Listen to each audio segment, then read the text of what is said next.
isso aí, pessoal. Estamos começando mais um programa Peripatéticos aqui pela Rádio Cantareira FM 87.5 e também pela Estilo Web Rádio. Eu sou Rafael Norberto e vou com vocês na próxima hora trazendo o melhor do pensamento filosófico, reflexões e discussões. E você pode entrar em contato pelo WhatsApp institucional da Rádio Cantareira pelo 11 3921 7586 ou pelo e-mail radiocantareira@gmail.com ou ainda diretamente comigo pelo e-mail rafaelnorberto@hotmail.com. E hoje eu converso com o meu amigo, pastor Sidney Guimarães, bacharel em teologia e MBA em liderança, com ênfase nas novas gerações, pelo Centro Universitário Adventista de São Paulo. O pastor Sidney realiza um trabalho impecável na Igreja Adventista do Sétimo Dia da Vila Alpina, na Zona Leste. Pastor Sidney, seja muito bem-vindo ao Peripatéticos. Maravilha, eu gostaria de cumprimentar ao professor Rafael, no qual, pela intimidade que temos, eu vou chamá-lo de Rafa. Quero também desejar a todos aí um olá, uma boa noite, um bom dia, enfim, que a graça de Deus esteja sobre você, sobre a sua vida. Muito obrigado pelo convite. Estou muito feliz por poder estarmos juntos aí, para aprendermos um pouco mais aí. É isso aí, amém, pastor Sidney. Nós dois nos conhecemos, como você mesmo citou, há muito tempo antes do senhor se tornar pastor e eu me tornar historiador e filósofo. E eu me lembro que você era muito apaixonado por biologia, né, ciências, chegou inclusive a ingressar nessa área. E aparentemente a mudança foi radical, né? Afinal, são duas áreas que pregam visões e versões, né, diferentes. Você poderia nos contar um pouco sobre a sua trajetória e como essas mudanças ocorreram na sua vida? Então, Rafa, como você bem disse aí, eu ingressei sim na academia no ano de 2010, comecei a fazer a faculdade de biologia, cursei durante um semestre, gostei muito ali, mas eu não conseguia chegar a tempo, como nós trabalhávamos ali na Zona Sul de São Paulo, no bairro do Itaim Bibi. Eu morava na cidade de Poá e a universidade fica, na verdade, né, na cidade de Mogi das Cruzes, bem ali na divisa de Mogi Bertioga. Então eu chegava literalmente todos os dias, saía correndo da empresa, trabalhava ali até às 17 horas, saía meia hora mais cedo ali e eu chegava atrasado. Todos os dias eu chegava cerca de 15 minutos atrasado. Então era muito complicado, porque você já entrava perdendo a aula, tá? Eu não consegui dar conta. Então consegui ainda aguentar durante um semestre, mas por conta de tempo não conseguia chegar ali no horário previsto, tal, que era às 18h30, o início das aulas. E aí, depois disso, eu falei, eu não posso ficar parado, e aí comecei a fazer o curso de enfermagem, o curso de auxiliar. Comecei a fazer o curso de auxiliar, o curso eram 2 anos. Um ano do auxiliar e um ano do técnico. Eu fiz um ano do auxiliar, e aí depois, era um desejo que eu já tinha há muito tempo, de ir para o seminário, né, de teologia, na faculdade adventista, né, conhecida como FAT, Faculdade Adventista de Teologia, dentro do Centro Universitário Adventista de São Paulo, conhecido como NASP. Só que a universidade fica no interior de São Paulo, ali na região de Limeira, de cerca de 200 quilômetros da cidade de São Paulo. Então, para mim, eu não iria poder continuar na empresa. Então, eu tinha que me deslocar, eu ia para a faculdade no domingo à noite e sexta à tarde eu voltava para São Paulo. Foi bem desgastante, foram 4 anos nessa rotina maluca aí, mas concluí o curso, graças a Deus, então estou aí. Trabalhando aí na igreja, estou aí. E você se considera um pastor progressista ou um pastor conservador? E, se possível, se você conseguir explicar o que isso significa, né, dentro da religião e dos novos parâmetros, né, para novos tempos mesmo, para o futuro e etc. Boa, muito boa essa pergunta, Rafa. Então, a palavra conservadorismo, né, a palavra conservadora, ela não quer dizer necessariamente fundamentalista, pois é uma palavra que designa de forma radical a maneira de se entender a Bíblia, que ela não faz. Então, conservador não quer dizer fundamentalista. Outra coisa que precisamos entender é que progressista, se for entendido no sentido ideológico como a esquerda propõe, então não sou progressista. Mas se nos referirmos à revelação das Escrituras, o entendimento dela como progressista, ele é progressivo tanto a revelação divina quanto também o seu entendimento.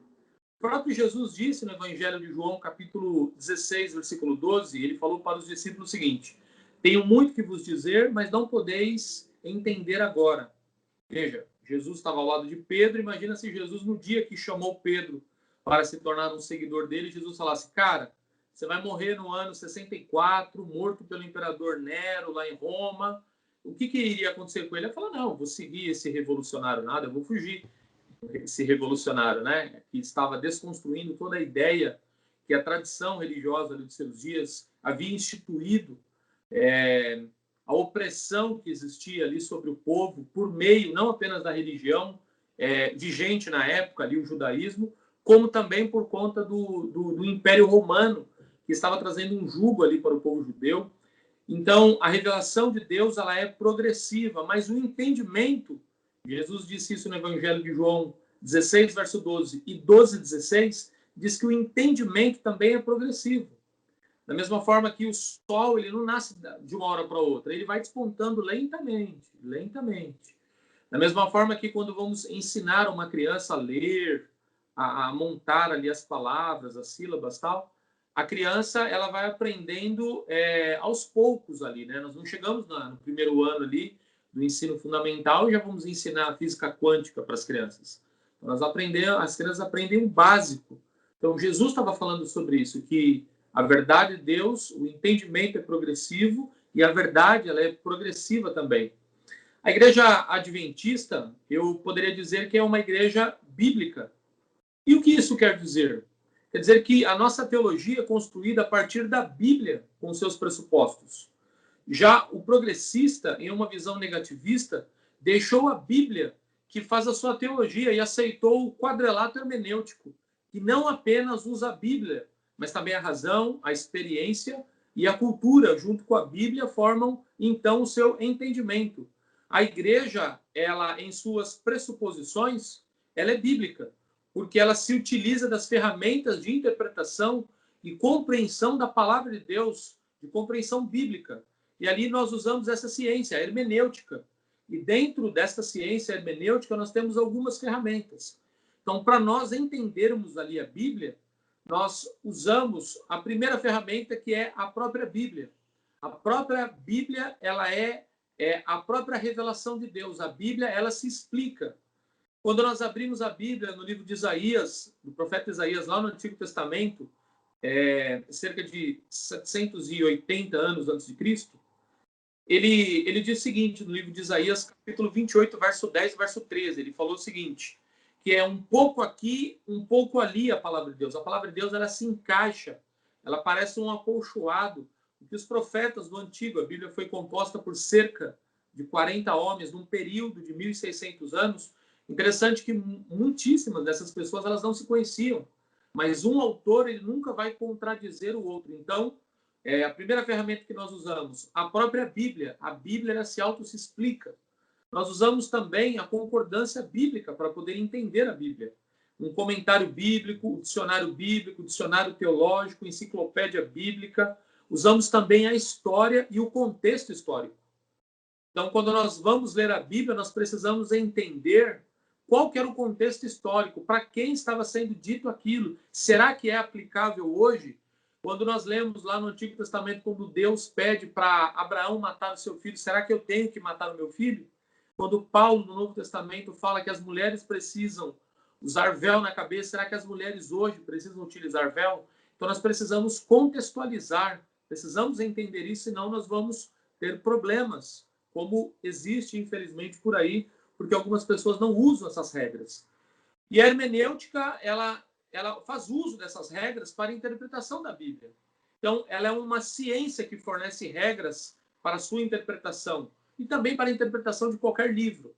Então, a ciência que dá condições para interpretar qualquer documento, até mesmo um registro em pedra. Então, a Igreja Católica, por exemplo, quando você conversa com um católico, ele vai utilizar a tradição, o magistério, a filosofia, o catecismo e só depois a Bíblia. Então, fica muito difícil você debater, dialogar, trocar ideias, conversar, porque ele vai usar essas 4 outras ferramentas, vamos assim dizer. Por exemplo, quando você conversa com um católico sobre acerca da mudança do sábado, a Igreja Católica ela diz que ela tem poder de mudar a lei de Deus. E a lei de Deus, quando nós lemos na Bíblia Sagrada, ela é imutável, ela diz isso muito. Por exemplo, no livro do Êxodo 31, verso 18, fala que Deus não muda. Ele é imutável, a lei dele é o transcrito do seu caráter. Mas a igreja, ela se diz que ela tem poder para poder mudar a lei de Deus. Então, respondendo agora a sua pergunta de forma mais direta, a Igreja Adventista do Sétimo Dia é uma igreja, ela não é nem progressista e ela também nem é conservadora, é uma igreja bíblica. Ela se baseia tão somente na Bíblia Sagrada. Ela tem a Bíblia como seu norte. E aí, como o salmista Davi diz, no Salmo 119, versículo 105, lâmpada para os meus pés é a tua palavra e luz para os meus caminhos. Muito bom. E, aliás, não só muito bom, mas também muito bonito, né? Ter essa visão na qual a Bíblia ela tem que ser estudada, né? Ela precisa ser analisada, né, com fundamentos teóricos, a partir da ciência, a partir da filosofia, né? Então, é um livro extremamente complexo, né? E do outro lado, eu como historiador, muitas vezes a gente também utiliza, né, a palavra de Deus, né, ali a Bíblia, para compreender os períodos históricos, né?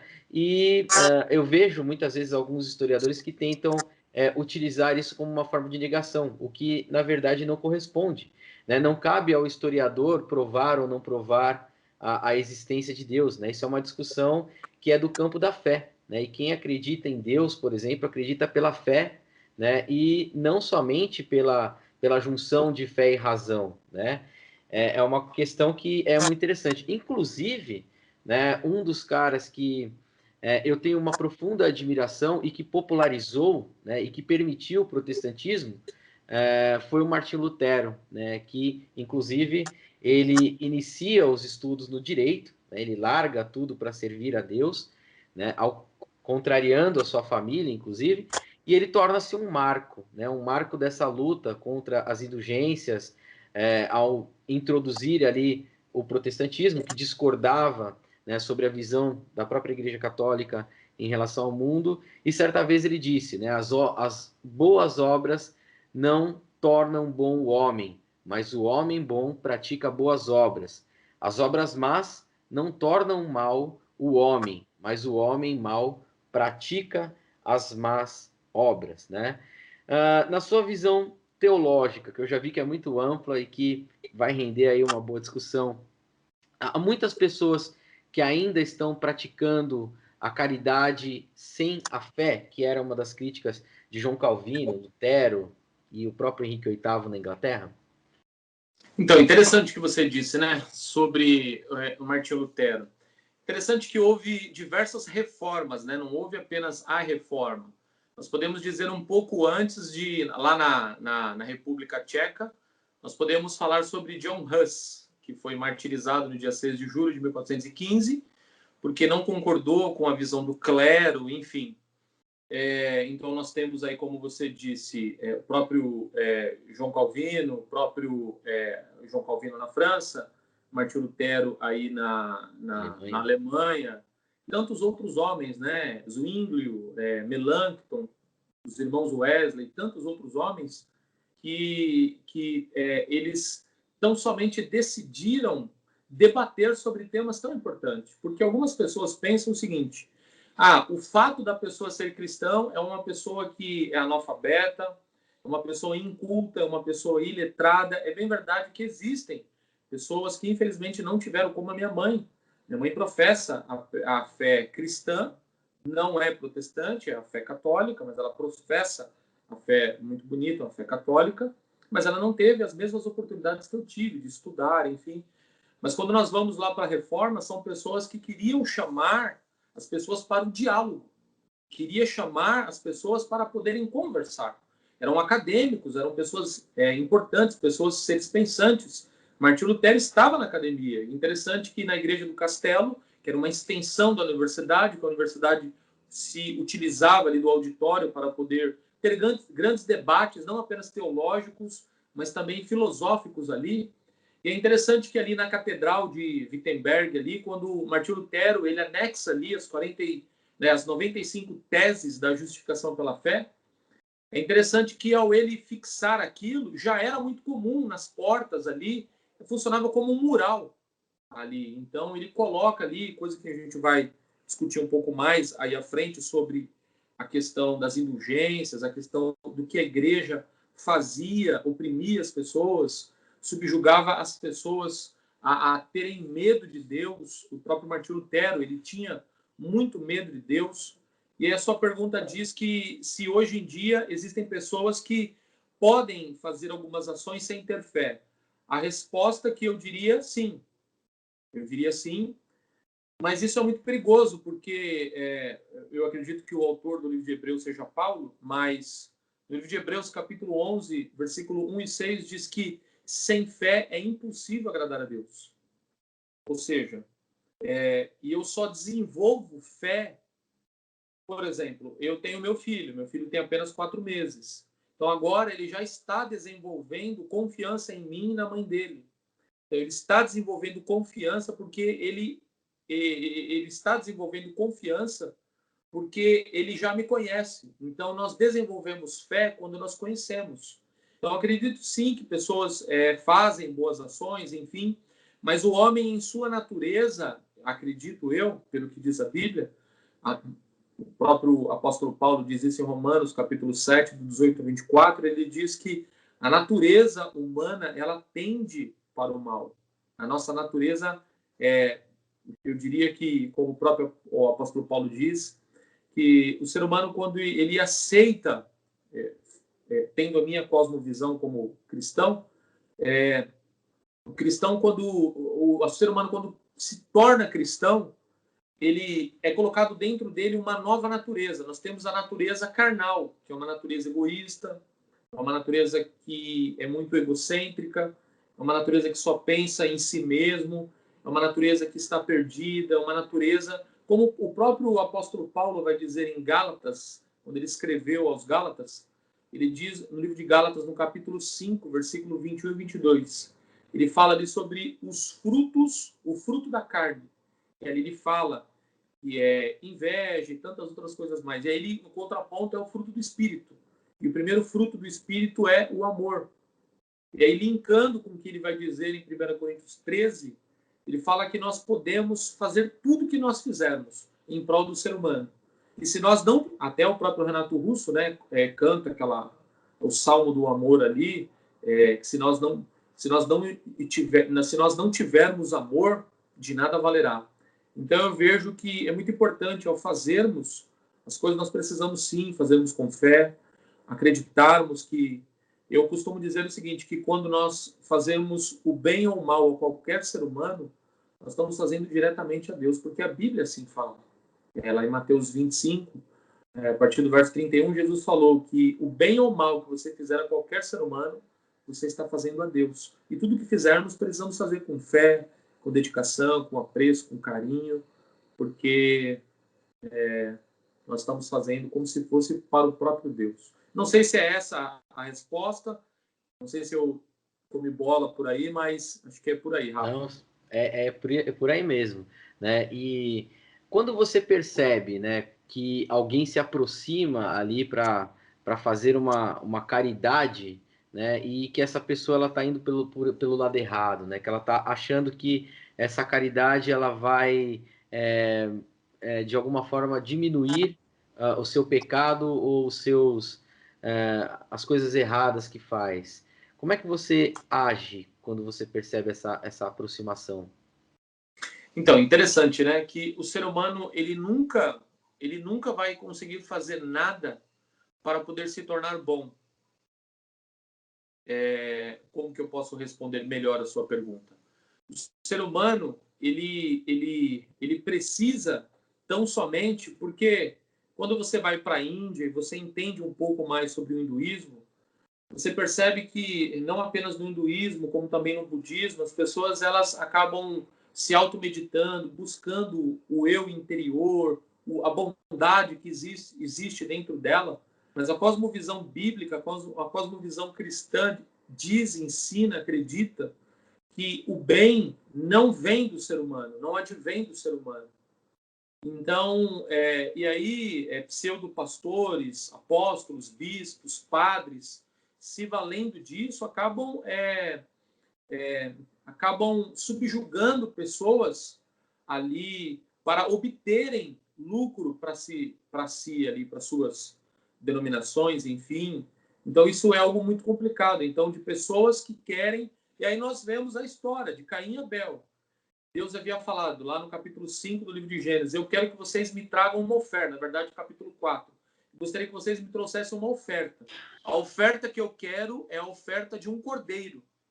E aí, Abel foi e trouxe o cordeirinho.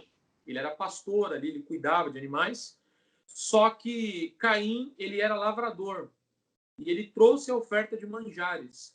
Caim, ele trouxe aquilo que ele entendia que era bom, não aquilo que Deus realmente havia pedido. Então ele falou, eu não preciso de uma justiça fora de mim. A minha justiça mesmo já basta. E aí Paulo trabalha muito sobre isso no livro de Romanos, no capítulo 5, verso 1. Sendo, pois, justificados gratuitamente por Jesus Cristo. Então, Jesus, ele é a nossa justiça. Nós, por nós mesmos, por mais que façamos caridades, em nós mesmos, em nossa essência, é sempre toda a honra e toda a glória é sempre dado a Deus. Porque nós acreditamos, nós que somos cristãos, nós acreditamos que é interessante um debate filosófico ali daquela grande mente brilhante chamado Paulo. Paulo, quando estava em Atenas, na Grécia, capítulo 17 ali, quando ele está diante de adoradores ali, alguns filósofos, ele diz o seguinte, ao Deus desconhecido que vocês estão adorando aqui, eu conheço esse Deus. Esse Deus, ele diz lá em Atos capítulo 17, verso 24, 25 e 28, esse Deus é o criador de todas as coisas. Ele não apenas criou o mundo, mas ele formou o mundo, ele mantém o mundo. E é por causa dele que nós existimos, respiramos e nos movemos. Então, nunca é o ser humano, é sempre Deus. Então, quando eu vejo uma pessoa dizendo ali, eu venci a Covid, seria muito melhor a pessoa dizer, graças a Deus, Deus me curou, porque pelo ser humano, o ser humano ele é frágil. Eu vejo o meu filho, tem 4 meses, como ele é 100% dependente meu e da minha mulher. Então, o ser humano, quando nasce, ele deveria ter um rótulo sobre ele, aquela tacinha dizendo frágil. Nós somos frágeis. Nós precisamos completamente de um ser supremo, superior, um ser atemporal. Nós precisamos de um ser grandioso. E esse Deus, a Bíblia Sagrada diz que é Jesus. Muito bom. Inclusive, você citou aí a questão de Caim e Abel, né, no pedido que Deus faz a eles, e principalmente a questão da compreensão, né, de como cada um compreendeu aquele pedido, né? De Lutero até hoje nós tivemos uma popularização da leitura da Bíblia, da interpretação, né? Ele colocou isso, né? As missas eram feitas todas em latim, ninguém entendia absolutamente nada, só o Papa e o padre poderiam ter a interpretação. Né? E o Lutero ele populariza tudo isso, né? Ele populariza, mas a compreensão das pessoas naquela época ainda era muito vaga, né? Hoje, né, com essa popularização e o surgimento e principalmente o protestantismo tendo se espalhado pelo mundo, você acha que a compreensão da Bíblia, ela também, por parte da população comum, ela também teve um aumento do nível das discussões, da preparação para o entendimento desse livro tão complexo que é a Bíblia? Então, eu diria o seguinte, a resposta seria sim e não. Eu diria pelo seguinte, por exemplo, interessante que Martinho Lutero, ele pega a Bíblia Sagrada, né? Um pouco antes do dia 31 de outubro do ano de 1517 ali, quando ele inicia ali a sua reforma. É interessante que ele era um homem que, por diversas vezes, ele era encontrado em calabouço porque ele se autoflagelava. Ele tinha a questão do celibato, porque ele sabia dessa natureza que existia dentro dele, que é interessante que Jesus diz, né? Jesus vem no Novo Testamento e ele fala que o espírito, na verdade, está preparado, mas a carne é fraca. Então, como ele tinha muito medo, Martinho Lutero, ele tinha muito medo de morrer e ele tinha muito medo da ira vindoura de Deus. Aquela coisa de que vai existir como católico, ele era um monge, ele acreditava na questão do purgatório, a questão do inferno, essas coisas, que não tem respaldo bíblico para isso, mas com todo respeito eu me dirijo para aquelas pessoas que assim acreditam, mas aí convido a essas pessoas a estudarem a Bíblia Sagrada por si só, e é o clamor de Lutero. Ele estava andando em certo momento numa tempestade, foi quando ele rezou a Deus, pediu para que o protegesse, e caiu um raio ao lado dele, e ele fez ali uma promessa para o que diz a tradição, para Santa Ana, que seria, no caso, mãe daquela grandíssima mulher, a mulher mais bem-aventurada que já houve na face da terra, chamada Maria, comumente conhecida como Virgem Maria. Eu acredito aqui que, só abrindo um recorte, existem dois extremos. O primeiro extremo é nós adorarmos Maria como se fosse uma deusa. E o segundo extremo é os cristãos protestantes não verem a grandeza que essa mulher teve. Porque essa mulher foi uma grande mulher. Veja, o próprio Deus escolheu e falou que ela era bendita entre todas as mulheres. Mas aí nós precisamos entender, estudando a Bíblia Sagrada, que a Bíblia diz em 1 Timóteo 2, verso 5, há um só mediador entre Deus e os homens. Então, a igreja romana ensina que o intercessor entre o ser humano e Deus é a Virgem Maria. Mas nós não temos respaldo bíblico para isso. Nós acreditamos pela Bíblia que Maria morreu e ela está no pó da terra. Então, Lutero, ele vem e ele sendo subjugado por toda a opressão religiosa, primeiro porque a Bíblia só existia no latim. Não era a língua comum do povo. Então, Lutero, ele pega, antes disso, ele está subindo a catedral de joelhos ali, e quando ele está subindo a catedral, ele é impressionado ali nos seus ouvidos, na sua mente, Romanos capítulo 1, verso 17, onde diz o seguinte, o justo viverá pela fé. Isso me chega a arrepiar. Ele já com vergonha, porque ele estava querendo pagar penitências. Eu, particularmente, tenho um grande respeito por Martinho Lutero, por toda a sua vida, porque ele era um homem muito sincero. Sinceramente errado no que ele fazia no início, mas ele era um homem sincero. E a Santa Bíblia diz em Atos 17:30, o próprio apóstolo Paulo diz, lá em Atenas, Deus não leva em conta o tempo da ignorância. E esse grande monge, Martinho Lutero, ele era, naquele momento, uma pessoa ignorante, porque a verdade ela é progressiva. E aí ele, então, começa a estudar a Bíblia. Ele fala, tudo que eu tenho aprendido no latim aqui na Bíblia, as pessoas precisam saber.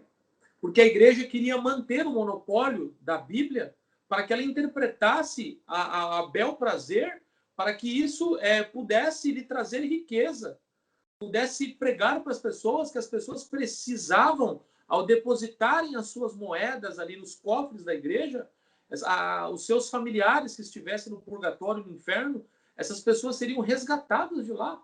Então, infelizmente, eles usavam de muita má fé, não muito diferente de hoje, no qual muitos padres, pastores, bispos, bispas, apóstolos, que vendem, infelizmente, canetas ungidas, que vendem vassouras ungidas, feijões que vão curar o Covid-19 e tantas outras coisas ruins que nós vemos aí, infelizmente, no mundo religioso, e que se Martinho Lutero e tantos outros reformadores pudessem ser ressuscitados hoje, eles se escandalizariam, porque as pessoas precisam ler a Bíblia por si só. As pessoas precisam pegar a Bíblia Sagrada e elas precisam orar e ler a Bíblia Sagrada por si só, não precisa de um intérprete. O intérprete, nós acreditamos, como diz a Bíblia, é o Espírito Santo. como diz o próprio Jesus no Evangelho de João 16:13, é o Espírito da verdade, é o Consolador, é o Paracletos de Deus. É Ele que vai nos dar sabedoria. Porque no verso 8 do mesmo capítulo e o mesmo livro, Evangelho de João 16:8, Jesus disse: é o Espírito Santo que nos convence do pecado, da justiça e do juízo. Então, Martinho Lutero agora ele gasta, fugindo, né, das pessoas que queriam matá-lo, ele acaba ficando ali escrevendo, traduzindo a Bíblia Sagrada para a língua original ali do povo, para que cada pessoa pudesse por si só pegar a Bíblia Sagrada. E que privilégio nós temos no Brasil? Tem a Bíblia do menino que ora, da mulher que ora, a Bíblia do jovem radical, a Bíblia do idoso, Bíblia com letra grande, Bíblia da mulher, Bíblia do missionário, Bíblia do obreiro, Bíblia do pastor. Só que hoje, o que eu acredito que Satanás tem feito? Faz com que as pessoas não tenham tempo para ler a Bíblia. Então, hoje, as pessoas morreram para que a Bíblia chegasse até nós. Até alguém, em dado momento na Reforma, disse: o sangue dos cristãos é a semente do Evangelho. Eles parecem carrapatos. Quanto mais matamos, mais cristãos surgem. Então, eu percebo, eu não sei se eu consegui responder, eu dei muita volta aí, mas acho que é mais ou menos por isso, Rafa. Não, com certeza. E, infelizmente, né, aquilo que era a luta do protestantismo contra as indulgências, né, acabou sendo incorporado em muitas outras doutrinas que eram protestantes. Né? E na própria Bíblia, me corrija se eu estiver errado, o próprio Cristo diz: muitos virão em meu nome. Né? E o fato desses muitos que estão, né, em nome de Cristo, mas que na verdade não representam tudo isso que você acabou, né, falando, como que aqueles que de fato fazem um bom trabalho acabam sendo prejudicados, né? Há muita desconfiança, né? Você sente que muitas vezes, quando se faz uma obra, existe alguém sempre, ou às vezes, né, dizendo: a igreja ela quer, na verdade, outra coisa, né? Você percebe, de repente, esse prejuízo causado por esses falsos profetas pesando sobre o seu trabalho, por exemplo? Então, infelizmente, existe sim esse preconceito. Uma vez eu me lembro que eu fui fazer um cadastro, a mulher ali do caixa perguntou qual que era o meu ofício, a minha profissão, porque na Igreja Adventista, sétimo dia, como é que funciona? Na Igreja Adventista, você, para se tornar um ministro, um pastor, um teólogo, você precisa estudar, fazer faculdade, reconhecido pelo MEC, são 4 anos, pelo menos, de graduação. Você precisa estudar bastante, você precisa se dedicar, você precisa estudar, porque você se torna um representante da igreja e você vai liderar pessoas, você vai cuidar de pessoas. Então você precisa ter um direcionamento para você não sair falando coisas, vendendo vassoura ungida, o cuspe de Jesus que sara e tantas outras coisas que nós vemos, infelizmente, no atual cenário. Então, realmente precisa haver um preparo. E, infelizmente, algumas pessoas pegam uma parte pelo todo. Eu posso dizer que todo pastor é ladrão? Não. Eu posso dizer que todo padre é pedófilo? Não. Não é porque existe um que todos são, mas realmente algumas pessoas pensam que pelo fato de você ser pastor, você agora está rico, você acaba subtraindo o dízimo dos irmãos, as ofertas dos irmãos, você está subjugando as pessoas ao eventual juízo de Deus se você não devolver o seu dízimo e tantas outras coisas que vemos por aí. Então, realmente, algumas pessoas, realmente, tristemente, têm sim essa questão desse preconceito. Ainda mais hoje, por conta do atual cenário que nós vemos, de tantas pessoas pelo fato de deixarem a Bíblia. O próprio Jesus disse, e também o profeta Oséias disse, em Oséias 6, verso 4, ele falou: errais por não conheceres as Escrituras e nem o poder de Deus. Quando Jesus falou essas palavras que você havia dito no início, faz parte das profecias apocalípticas de Mateus capítulo 24, ele falou que nos últimos dias surgiriam falsos cristos e falsos profetas, e viriam em meu nome, dizendo: eu sou Cristo, eu sou... E quantas pessoas se dizem aí que é Jesus, que é não sei o quê, que pessoas estão possuídas, cheias de Deus para operarem milagres, futebol dentro da igreja para poder expulsar demônios. é um teatro gospel lá na frente, onde um pseudo endemoniado está ali e o pastor fazendo aquele teatro, em vez de ajudar, socorrer a pessoa, ele acaba tendo uma sabatina com o diabo, porque isso vai dar audiência. Então, tantas coisas tristes que infelizmente acontecem, porque as pessoas, elas, em vez de dizerem, como o profeta Jeremias, como o profeta Ezequiel, tantos homens na Bíblia, que eles sempre partiam para a Bíblia. Assim diz o Senhor, assim diz as Escrituras, assim está escrito.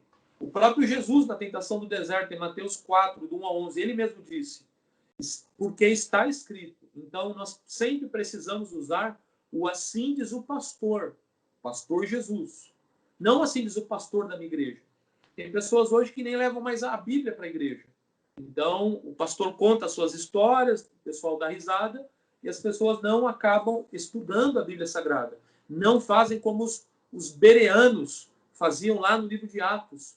Eles assistiam ao culto e chegavam em casa e verificavam nas escrituras. Como que era a escritura no passado? Como que era a Bíblia Sagrada no passado? Era rolinhos de pergaminhos. Então, muitos rolos tinham mais ou menos 15 metros, 30 metros, que ficavam enrolados. Então, eles não podiam levar a Bíblia.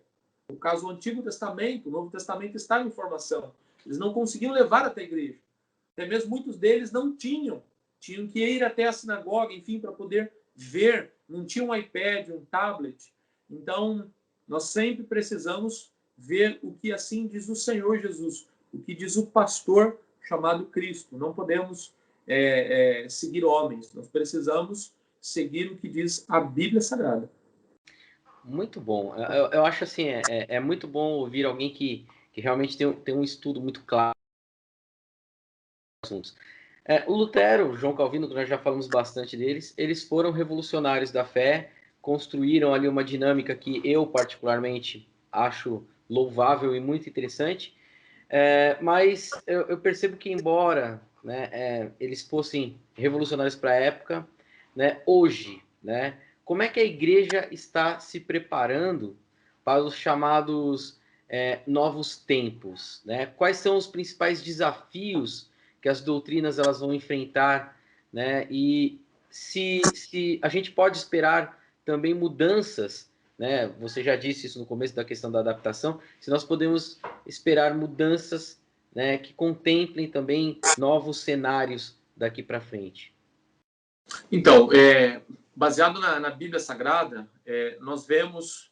Eu não acredito que a questão da pandemia seja uma praga que esteja acontecendo.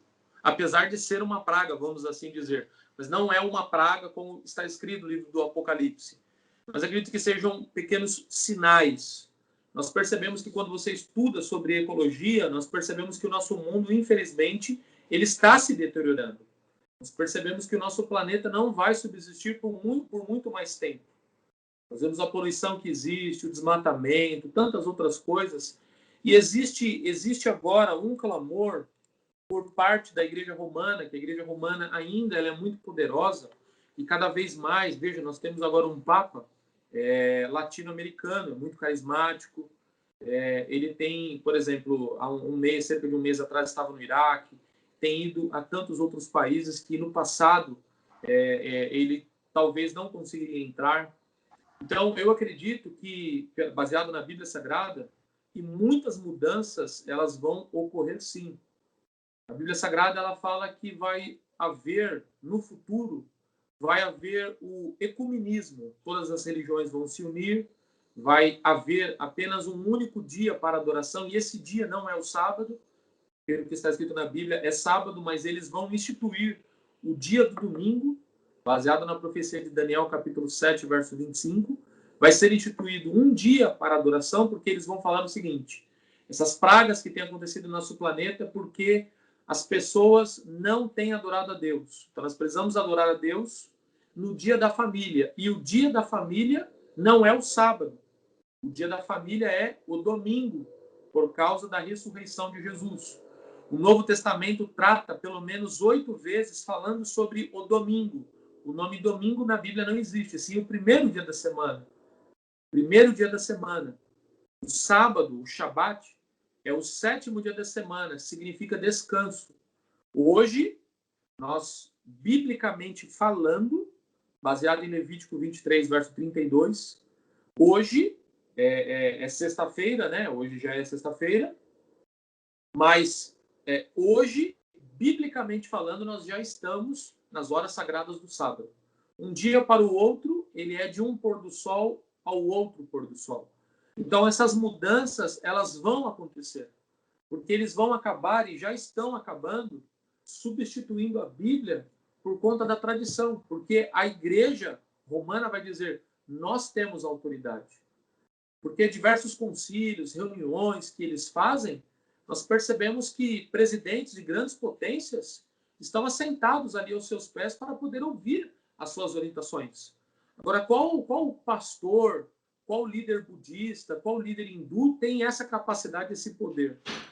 Então, é uma igreja realmente muito poderosa, e eu falo isso com muita tristeza, porque da mesma forma que Martinho Lutero ele não foi um lunático, ele amava muito a Igreja Católica, ele sofreu demais, ele queria muito direcionar a Igreja Católica para o estudo sagrado da Bíblia, para que eles lessem a Bíblia Sagrada, porque eles estavam cometendo coisas horríveis.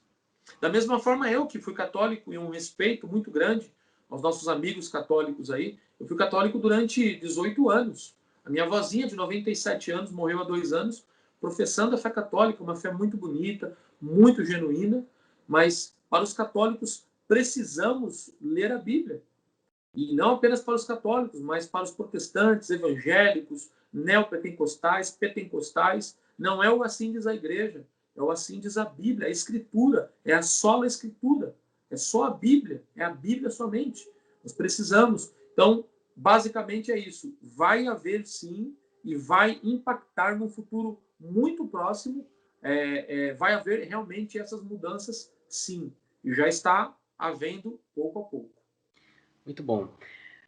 Sidney, Deus, ele é advento da fé, né? Portanto, não se faz necessário uma discussão sobre a sua prova existencial ou não, né? Então, o próprio Santo Agostinho diz, Deus está em cada um de nós, né? Então, quem acredita, é evidente, acredita de boa fé. Segundo a ciência, né, e a razão, Deus é possível. Eu até me lembro agora uma frase de Galileu, onde ele diz que tanto a ciência quanto a religião, né, são fundamentados na palavra de Deus. Então, ele diz que a natureza, que é onde a ciência bebe, foi escrito pelas mãos de Deus, né, e a Bíblia ela foi escrita por Deus pelas mãos dos homens. Né? Então, ambas as fontes acabam bebendo na, na, na mesma água, né?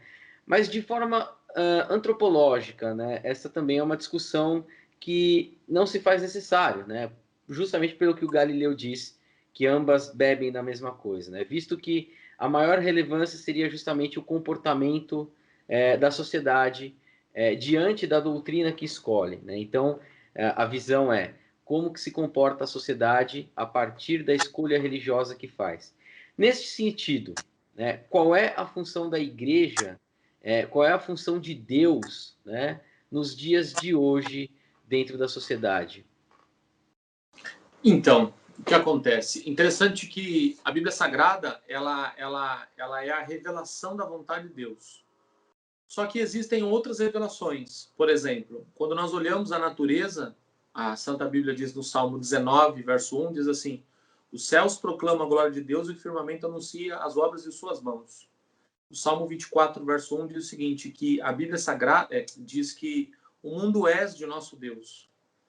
Então, o que acontece? Quando nós olhamos para a natureza, nós podemos nos perguntar quem foi que criou a natureza. Que com certeza existe algum projetista muito inteligente. E aqui vamos deixar de lado a fé cristã. Nós, ao olharmos a complexidade do corpo humano, ao olharmos a complexidade do Sol, da Lua, das estrelas, dos astros, nós percebemos que alguém muito grande, muito inteligente, muito delicado, um ser maravilhoso, que é muito detalhista, criou tudo isso. Então, assim, e aí vem a revelação bíblica que fala que esse ser, no caso, foi Deus. Interessante que, ao compor, ao escrever a Bíblia Sagrada, quem escreveu a Bíblia Sagrada sabemos que não foi Deus, mas a Bíblia Sagrada é a palavra de Deus escrita pela vontade humana, com palavras, na verdade, com palavras humanas. Então, nós acreditamos que Deus ele inspirou os profetas. Nós não acreditamos na questão do ditado, que Deus foi ditando, escreve assim, escreve assim, escreve assado. Nós acreditamos que Deus inspirou o pensamento e as ideias ali são meramente humanas ao compor ali o texto bíblico, a Bíblia Sagrada. Eu não sei se eu fui direto ao ponto, Rafa, mas... Sim, sim. Muito bom. E em diferentes momentos da história, né? E ainda hoje, né? A igreja, ela chega onde o Estado não faz a mínima questão de chegar, né? Durante a pandemia, como é que você sentiu isso nas suas necessidades e nas necessidades das pessoas? Então, acredito que, por exemplo, eu estou com a camiseta aqui do Caleb's, são jovens da Igreja do Sétimo Dia que eles estão aí, eles dedicam as suas férias, tanto as férias no início do ano quanto no meio do ano, para poder fazer benfeitorias. No ano passado, nós conseguimos arrecadar, eu cuido de 5 igrejas, né? Então, as 5 igrejas, o ano passado, nós conseguimos, de março até o dia 31 de dezembro, nós conseguimos arrecadar cerca de 12 mil quilos de alimentos, para poder repassar para outras pessoas. Tem muitas pessoas que não conseguiram o auxílio emergencial. E aqui eu não posso ser injusto e não mencionar as demais religiões que também, as demais igrejas cristãs, isso sem mencionar outras religiões como o Espiritismo, tantas outras, o Candomblé, a Umbanda, a Mesa Branca, e também desenvolver um lindo trabalho social para poder ajudar as pessoas ali, auxiliando com cesta básica, auxiliando com roupas, auxiliando até mesmo com dinheiro, ajudando alguma pessoa a pagar uma conta e tal. Então, interessante que quando você vai aqui no extremo leste aqui de São Paulo, quando você vai ali para o bairro de Guaianazes, divisa da cidade de Tiradentes, São Mateus, divisa com a cidade de Santo André, nós percebemos ali, parece que o estado literalmente não chegou muitas ruas que ainda não foram pavimentadas, muitas pessoas que passam muita necessidade, e se não fosse aí abrindo ainda mais, se não fosse o papel das igrejas para poder trazer orientação, para poder trazer ajuda psicológica, ajuda financeira, ajuda com pão, com uma água, com uma roupa para a pessoa que não tem ali. Então, muito mais agora no momento da pandemia, porque muitas pessoas ficaram desempregadas, perderam o seu emprego, muitos trabalhadores autônomos não tiveram como trabalhar, como motoristas de aplicativos, muitos vendedores ambulantes. Então, na periferia, nós vemos que esse número ele é muito grande, ali o agravamento é muito triste ali.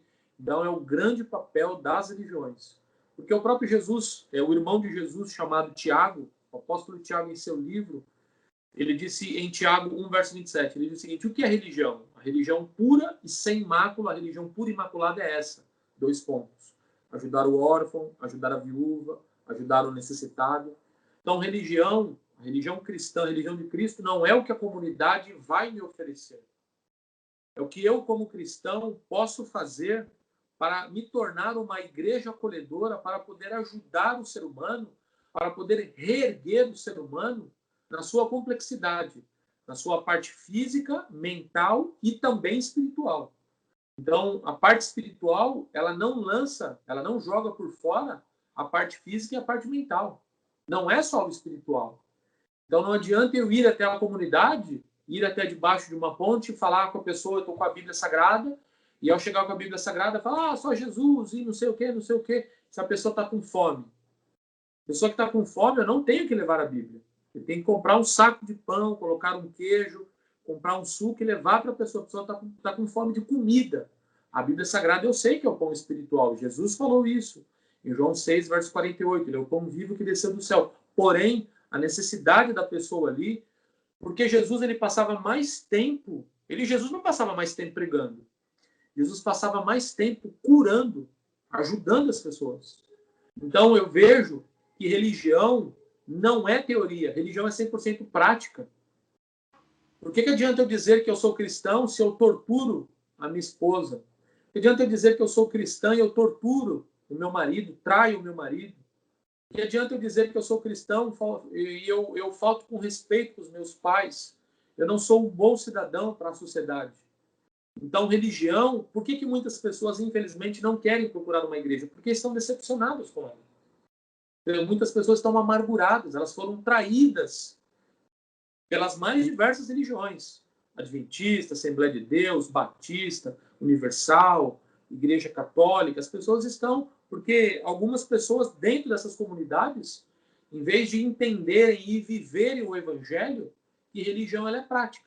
Então, quando eu entendo na Bíblia Sagrada que Jesus ele mais curava, ajudava os necessitados, pelo menos é o que isso ensina no Novo Testamento, eu vou entender que religião é estender as mãos para o próximo. Porque essas duas grandes mulheres, pelo menos eu quero citá-las, e eu gosto muito, por isso que tive o prazer, o privilégio de ir à Índia, ajudar a construir 2 colégios, ajudar, na verdade, na expansão de 2 colégios para crianças carentes. Eu destaco, pelo menos, essas 2 mulheres que eu sou fascinado, 2 mulheres católicas, 2 freiras. Madre Teresa, da cidade de Calcutá, uma polonesa que ficava dentro ali do convento, junto com o padre, observando, ela falou, eu preciso fazer algo, as pessoas estão sofrendo, crianças sofrendo. Quando você anda pelas ruas da Índia, você percebe o que é pobreza, miséria, sofrimento, tragédia, dor. E você percebe que você aqui no Brasil é rico. É muito rico porque você tem uma água potável que sai na sua torneira. Onde você tem lixeira na rua, onde você tem o governo que tem, poderia ser muito melhor, mas tem esses processos aí, essas ajudas, Bolsa Família, tantos outros projetos sociais que existem. Mas aí Madre Teresa ela entra em cena e começa a ajudar as pessoas. Ela entendeu o que é religião. E aí nós temos a nossa freira, a nossa Madre Teresa de Calcutá, só que da Bahia, chamada Irmã Dulce. A Irmã Dulce diz o seguinte, a miséria existente no mundo é a falta de amor entre os homens. Então, por que o mundo está uma miséria? Porque, infelizmente, muitas pessoas só pensam no próprio umbigo. Primeiro eu, segundo eu, que vantagem Maria leva nessa? Então, nós acabamos deixando de lado os ensinamentos de Cristo. E aí vem Mahatma Gandhi e diz, eu amo muito Jesus, eu gosto de Jesus, mas não gosto dos cristãos. Então, somente por causa dessa desfiliação que na visão ali de Mahatma Gandhi existia. Porque o cristão, ele precisa literalmente se parecer com Cristo. Precisa seguir os ensinos de Cristo. E quais eram os ensinos de Cristo? João Batista, o primo de Jesus, diz em Lucas 3, verso 11, aquele que tem 2 capas, 2 túnicas, doe 1 para o necessitado. Aí Jesus diz em Atos 20, verso 35, é melhor dar do que receber. Agora, a ótica hoje, infelizmente, do mundo cristão, do mundo evangélico, qual que é? Dá para você ser abençoado. Então, é uma troca. É uma troca, infelizmente, da mesma forma que Martinho Lutero, Zwinglio, tantos outros reformadores, John Calvino, John Hus, tantos outros homens lutaram contra isso. E agora, no meio da cristandade, se levantam pessoas que estão pregando contra os pais, vamos assim dizer, da igreja. O que os pais lutaram contra, e muitos deles foram martirizados. Então, o que a Bíblia ensina? É amar ao próximo e ajudar. E aí Jesus vem em Mateus, no Sermão do Monte, Mateus 7,12. O que você quer receber, você deve fazer. A regra áurea de Cristo. Você quer receber um abraço? Dê um abraço. Quer receber um bom dia? Dê um bom dia. Quer receber um elogio? Elogie. Quer receber um pão, uma ajuda? Assim faça. Então, a Bíblia Sagrada ensina que precisamos amar. Então, tanto o Antigo quanto o Novo Testamento, eles se completam. E eles falam a mesma coisa. Um não contradiz o outro. E num momento de miséria, num momento de fome, né, aqueles que usam da religião para tirar proveito acabam atrapalhando ainda mais, né, e causando ainda mais sofrimento, né, nas pessoas. Sidney, eu sei que nós combinamos não falar de política, acho louvável e vamos respeitar, né? Afinal de contas, né, o próprio Jesus ele trouxe ali a ideia de que a César o que é de César e a Deus o que é de Deus, e eu respeito muito isso.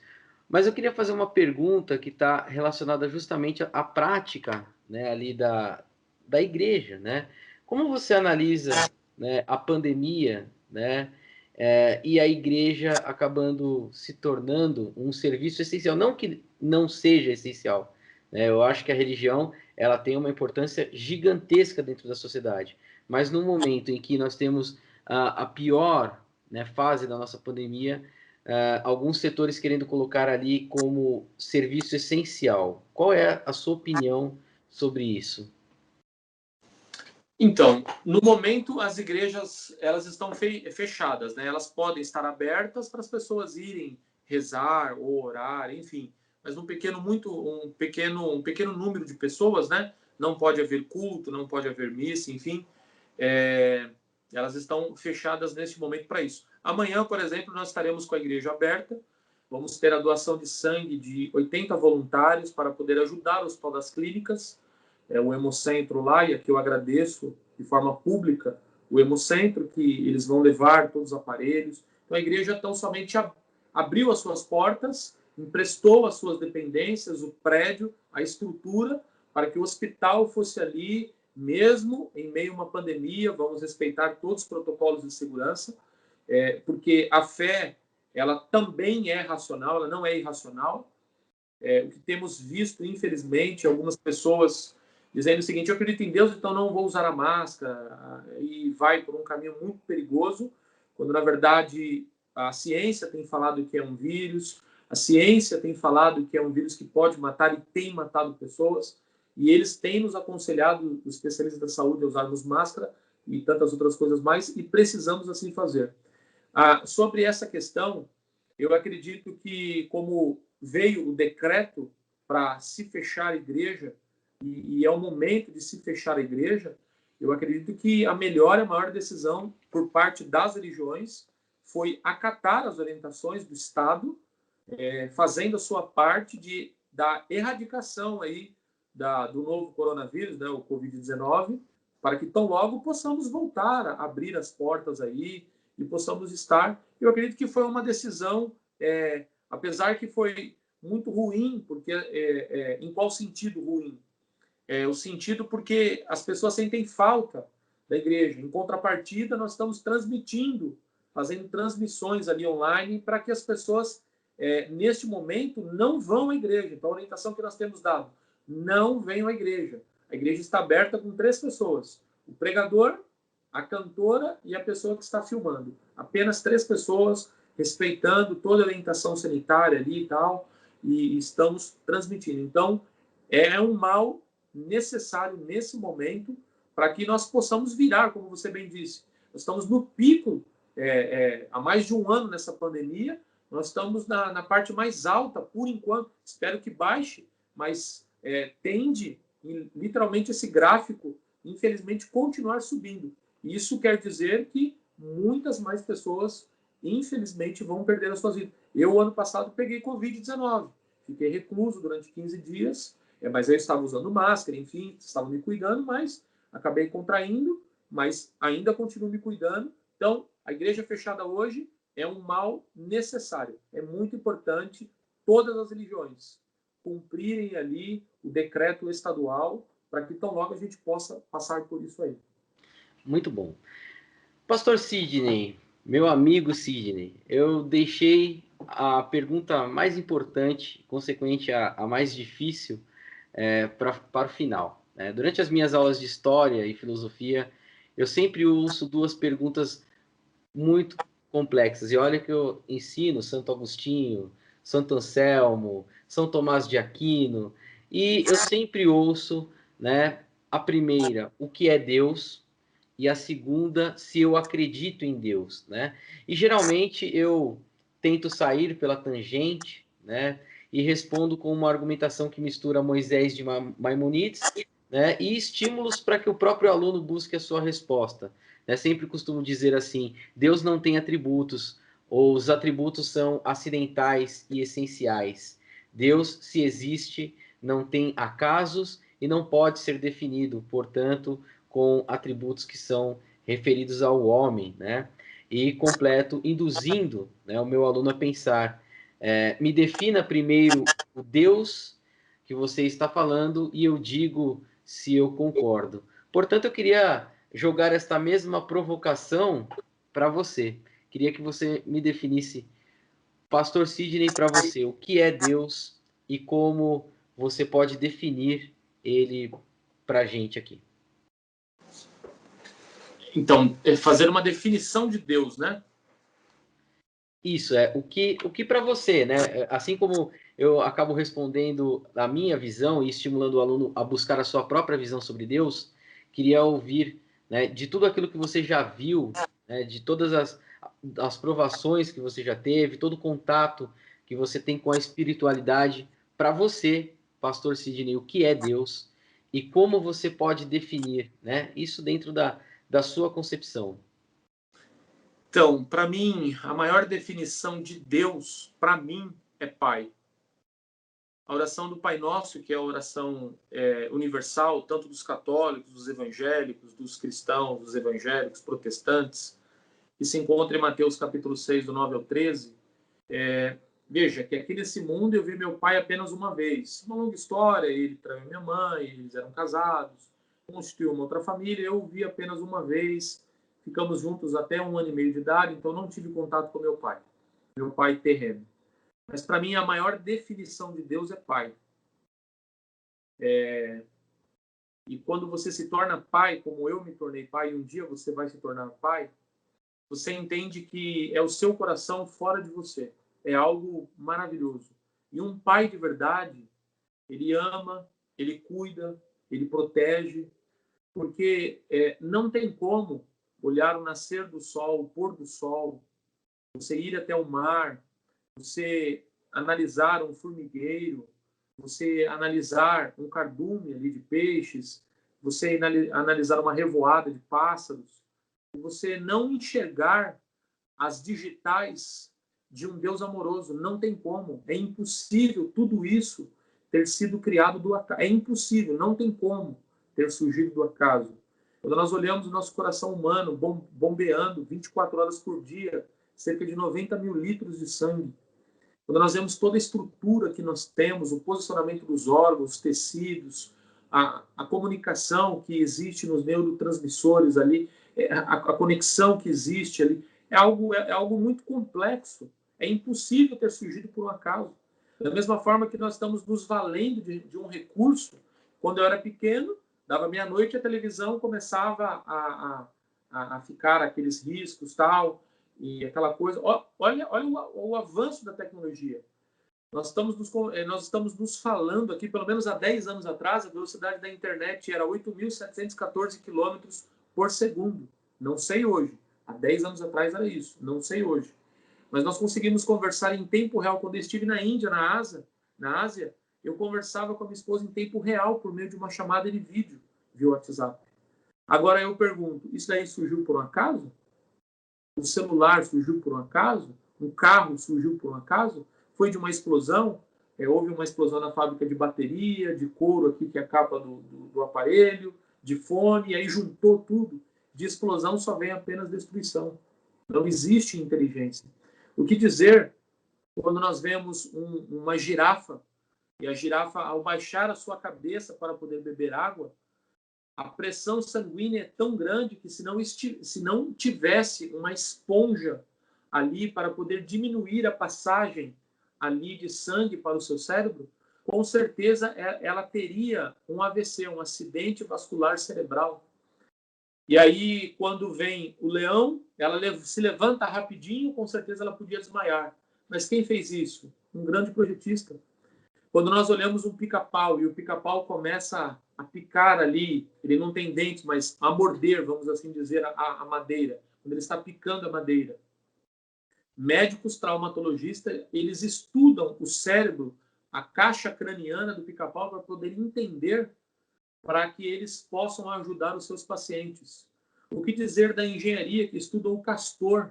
para poder saber a complexidade desses engenheiros aí que vivem em meio à natureza, que são os castores, para entender a complexidade, como eles conseguem construir casas com perfeição debaixo da... O que dizer do João de Barro? Então, será que isso surgiu por um acaso? O que dizer daquele besouro bombardeador? Ele consegue literalmente emitir tiros, ele solta tiros ali, e literalmente ele vai soltando tiros ali na região ali, na parte de trás ali, começa a soltar. É algo incrível. Como surgiu isso? Por um acaso? Quando nós olhamos ali aquela maravilha, para mim é o animal mais lindo que existe na face da Terra. Existem muitos outros, mas para mim o mais lindo, a mais linda ave para mim é a arara azul. Que beleza, que mistura de cores, aquele azul bonito, amarelo, é algo fantástico. Então, eu enxergo Deus como pai, é aquele que cuida, é aquele que protege. E o pai, o amor dele é incondicional. O amor de um pai é incondicional. Quantos filhos se viram contra os pais? Aprontam. O pai é decente, ensina o filho a moral, ensina a ética, ensina sobre valores. E aí o filho se desvia, comete muitos delitos, crimes, e mesmo ele no submundo, sendo marginalizado, se tornando um marginal, o pai está ali, sempre de braços abertos, para poder ajudar o filho. Então, o amor de um pai, o amor também de uma mãe é incondicional. Então, eu resumiria Deus como pai. Muito bom. Sidney, esse foi o programa Peripatéticos, aqui pela Cantareira e pela Estilo. Tivemos aí a honra da sua presença. O pastor Sidney é bacharel em teologia, MBA em liderança com ênfase nas novas gerações, pelo Centro Universitário Adventista de São Paulo, um grande amigo.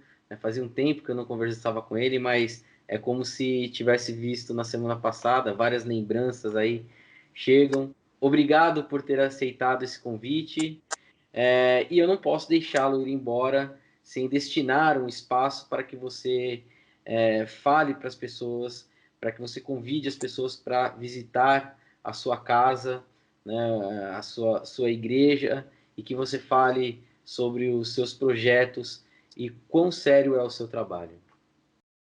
Então, eu gostaria de falar neste momento de pandemia que nós estamos inseridos, neste momento pandêmico, que se você está sofrendo, se você está passando por alguma dificuldade, busque a Deus. Deus, como um pai amoroso, ele pode te ajudar, ele quer te ajudar. Deus, independente da sua resposta à ação divina, que sempre tudo é Deus, ele sempre vai em busca dos seus filhos amados. Deus, ele está sempre pronto para poder te ajudar. Se você está passando por alguma dificuldade, eu não te conheço, não sei o alcance, não sei quantas pessoas irão assistir, verão este vídeo, mas busque a Deus. Se você quiser aprender um pouco mais acerca do amor, da bondade, da misericórdia dele, você pode assistir a TV Novo Tempo, é o canal 46 na TV aberta. Você pode também nos encontrar no Facebook, também no Instagram. Você pode nos buscar também no Google. Você pode fazer um estudo bíblico gratuito. Nós vamos enviar para a sua casa. Nós vamos responder baseado na palavra de Deus. Se Deus é um só e a Bíblia é uma só, por que tantas religiões diferentes? Se Deus é tão bom assim, por que ele permite que crianças morram? Se Deus é tão bom assim, por que existe a pandemia? Então, tantas outras perguntas. A Bíblia Sagrada, ela apresenta a resposta. E ali nós vamos enviar esse estudo de graça para você, para que você possa ali aprender um pouco mais acerca do cuidado paternal de Deus. Então, que Deus te abençoe imensamente. Não sofra sozinho, não sofra calado. Não tenha vergonha de compartilhar a sua necessidade. Busque ajuda, mas acima de tudo, busque a Deus, porque a Bíblia diz em Isaías 55, verso 6, buscai ao Senhor enquanto se pode achar, invocai-o enquanto está perto. Que Deus te abençoe imensamente. Muito obrigado aqui ao meu amigo, professor Rafael, Rafa. Deus te abençoe imensamente, abençoe a sua família. Você é um grande amigo, também mora no coração. Estou muito feliz em poder estar aqui contigo. É isso aí, galera. Esse foi o programa Peripatéticos. Sidney, muito obrigado. E fiquem com Deus. Acho que esse programa não poderia terminar de uma outra forma, né? Senão desejando a todos que fiquem com Deus. Muito obrigado, uma boa noite. Boa noite.